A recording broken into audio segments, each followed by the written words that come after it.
Hello बच्चों, कैसे हैं आप। आशा करते हैं कि आप सभी सुरक्षित होंगे घर में। तो चैप्टर शुरू करने से पहले हिंदी गद्य का विकास और हिंदी पद्य का विकास आप पढ़ेंगे हिंदी साहित्य के इतिहास से, जिसमें आपको भारतेंदु युग, गद्य के विकास में भारतेंदु युग और द्विवेदी युग पढ़ना है, और पद्य के लिए, कविता के लिए आपको भक्ति काल पढ़ना है। आपके पाठ्यक्रम में यही है, सिलेबस में। ठीक है, तो आइए संक्षिप्त परिचय आपको बता दें कि गद्य किसे कहते हैं। भाषा के माध्यम से हम अपने विचारों की अनुभूति को दो प्रकार से व्यक्त करते हैं, पद्य में या गद्य में। गद्य के अंतर्गत गद्य साहित्य आता है और पद्य के अंतर्गत काव्य आता है। समझ में आई बात। तो गद्य और पद्य में विषय वस्तु, भाषा शैली में अंतर होता है। गद्य साहित्य का विषय बोध वृत्ति पर आधारित होता है और काव्य संवेदनाशीलता पर आधारित होता है। समझ में आई बात।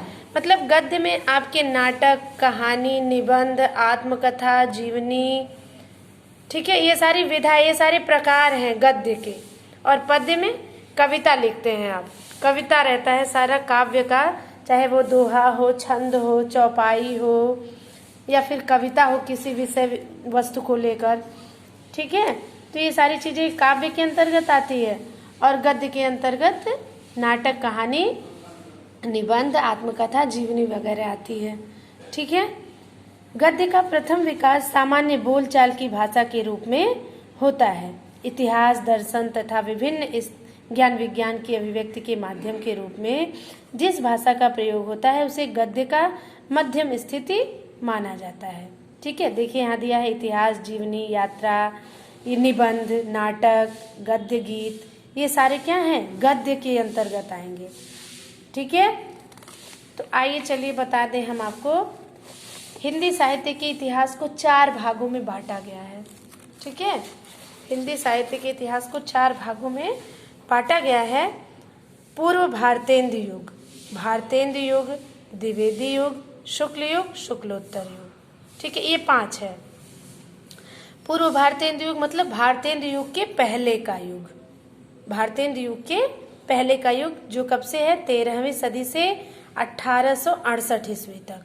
ठीक है, फिर उसके बाद भारतेंदु युग आया हिंदी गद्य साहित्य के इतिहास में, जो भारतेंदु हरिश्चंद्र के नाम पे इसका नाम भारतेंदु युग पड़ा। ठीक है, इसे नवजागरण काल भी कहा गया है, 1868 से 1900 ईस्वी तक। ठीक है, फिर उसके बाद द्विवेदी युग आया, ये भी आपको पढ़ना है, भारतेंदु युग और द्विवेदी युग। द्विवेदी युग कब से कब तक हो गया, 1900 ईस्वी से 1922 तक। फिर शुक्ल युग, शुक्ल युग को ही छायावादी युग भी कहा गया है। छायावादी युग को शुक्ल युग और शुक्ल युग को छायावादी युग भी कहा गया, इसलिए मैंने ब्रैकेट में लिख दिया है 1922 से 1938 तक। और शुक्लोत्तर युग को छायावादोत्तर युग भी कहा गया है। शुक्ल युग के बाद शुक्लोत्तर युग आया, तो वही छायावाद से छायावादोत्तर हो गया। ठीक, 1938 से अब तक का युग। तो आपको क्या पढ़ना है, भारतेंदु युग और द्विवेदी युग। चलिए आपको बताते हैं। भारतेंदु युग 1850 सन 1850 से 1885 तक के समय को भारतेंदु युग कहा जाता है। इस युग में कहावतों और मुहावरों का प्रयोग होने लगा, खड़ी बोली हिंदी का प्रयोग होने लगा इस युग में। तद्भव देशज शब्दों का भी प्रयोग इस युग के लेखक अपनी लेखनी में करते थे। और इस युग के प्रमुख लेखक कौन कौन हैं, श्रीनिवास दास, बालकृष्ण भट्ट, प्रताप नारायण मिश्र, राधा कृष्ण दास, कार्तिक प्रसाद खन्नी, राधा चरण गोस्वामी, बद्री नारायण चौधरी, प्रेमघन। ये प्रेमघन इन्हीं का उपनाम है। ठीक, अब आपको आता क्या है इसमें, इससे जुड़े क्वेश्चन क्या आते हैं कि पूछ देगा कि भारतेंदु युग की विशेषता बताइए। क्या होता है, भारतेंदु युग की विशेषता या भारतेंदु युग के प्रमुख 3-4 लेखकों का नाम बताइए। ये भी पूछ देते हैं कि भारतेंदु युग किस लेखक के नाम पे पड़ा, तो आप सीधे सीधे बता देंगे कि भारतेंदु युग भारतेंदु हरिश्चंद्र के नाम पे पड़ा। और लेखकों का नाम भी मैंने यहाँ बता दिया है। युग का कब से कब तक का है। ठीक है, और इसकी विशेषता प्रवृत्तियां ही विशेषता को प्रवृत्तियां कहते हैं। ठीक है, तो ये है भारतेंदु युग की विशेषता। क्या है? निबंधों में विषय विस्तार के साथ विविध शैलियों का सौंदर्य भी दिखाई पड़ा। दूसरा, उपन्यास साहित्य में चमत्कार प्रधान वर्णन, तिलस्मी उपन्यास, जासूसी उपन्यास, ठीक, सामाजिक उपन्यास, ऐतिहासिक, भाषा के शब्द भंडार की वृद्धि, अर्थात भाषा में नए नए शब्दों का प्रयोग होने लगा, विविध प्रकार की भाषा शैलियों का वर्णन, निबंधात्मक भाषा शैली क्या होता है? लिखने की कला, किस शैली में लिखी जा रही है, किस तरह से। निबंध है, खूब बढ़ा चढ़ा के वर्णन है। विवरणात्मक, किसी एक शब्द का बहुत विवरण करना, विस्तृत विवरण करना। ठीक है, ये सब भाषा शैली आएगा, धीरे धीरे आप जानेंगे।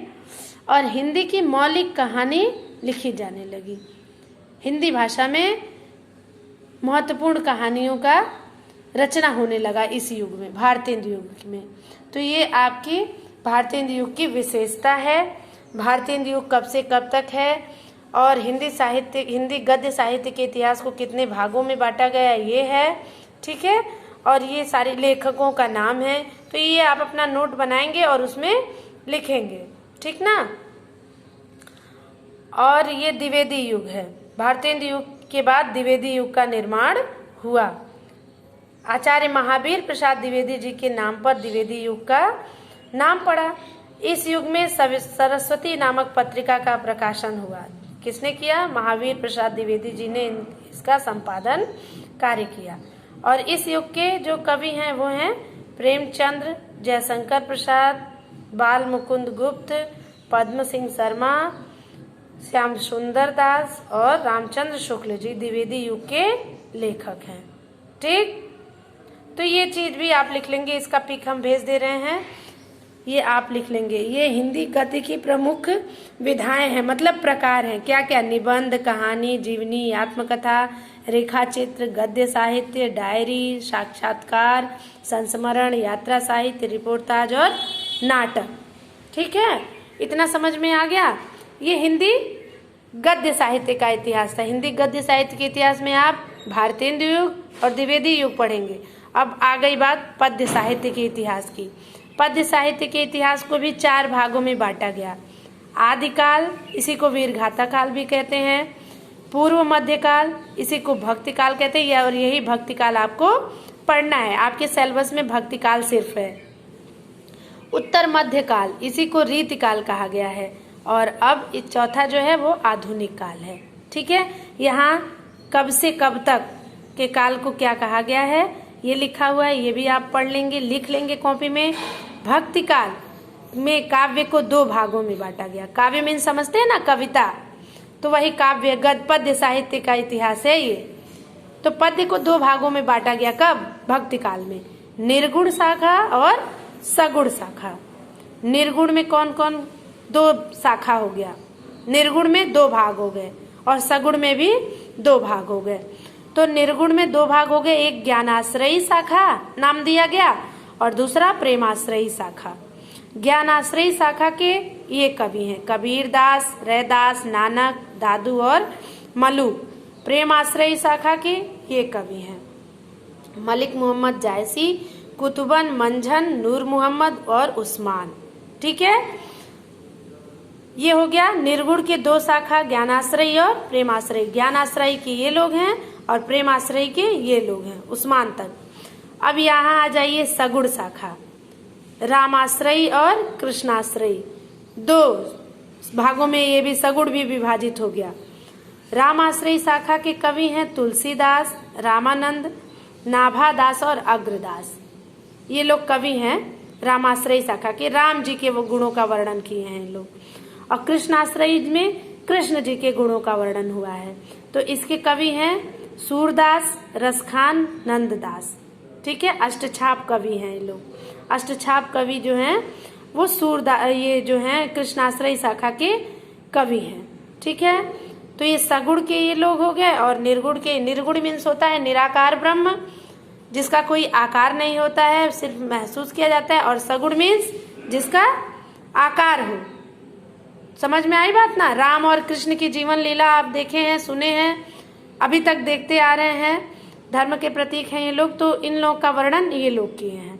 और निर्गुण ब्रह्म की उपासना ज्ञान आश्रय मतलब ज्ञान देके, और प्रेम आश्रय मतलब प्रेम से संबंधित।